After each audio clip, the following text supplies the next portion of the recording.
Hi, let us understand how the form elements are getting submitted using the get as well as post method and how to read the value of those form elements from the servlet. I'm going to use the same example that we had used earlier.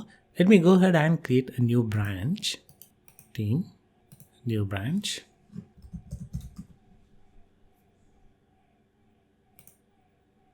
Let me go ahead and change these two HTML files, getDemo.html and postdemo.html. I'm going to add another form element to capture the age. So along with the name, I'm going to capture the age. We're going to have the name, customer name and customer age respectively. The same change I will do it with postdemo.html as well. Now, both this HTML going to submit the form to the servlet, first servlet. So I'll be reading the value from this particular servlet in both get as well as in the post method. Let me go ahead and make the change. I'm going to read a parameter with the name, customer name from the request object using the method get parameter. Get parameter is going to get the name of the parameter and I can pass the name of the parameter as a string. So I'm going to get the parameter customer name and the customer age. I'm going to concatenate that as a string and write it as a part of the print writer object using the println method. The same change I will be doing it with the post method as well. The reason I am doing it with both the methods because I wanted to understand how the get method as well as the post method is behaving. Let me go ahead and run the get method first.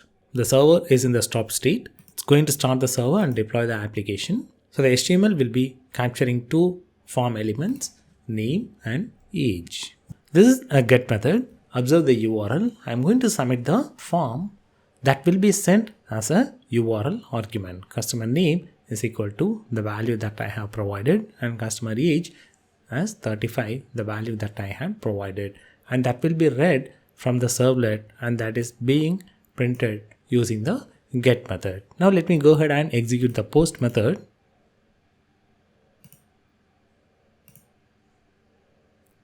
So this form going to get submitted using the post method. Let me provide the name and the age. Let me submit the form. If you observe very carefully, it's not being passed as a part of the URL parameter. It will get encoded along with the request body itself. So the customer name and the age that is being printed as a part of the post method.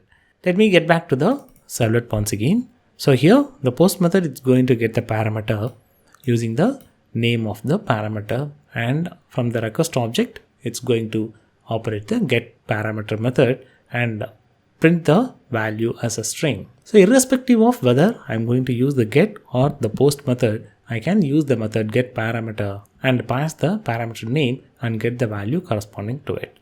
The only difference between get and post method is for the get method, the parameter, key and value will be passed along with the URL. For the post method, the parameter will be sent along with the body. So in a quick summary, we have seen how to submit the form elements and read those parameters from the get as well as the post methods.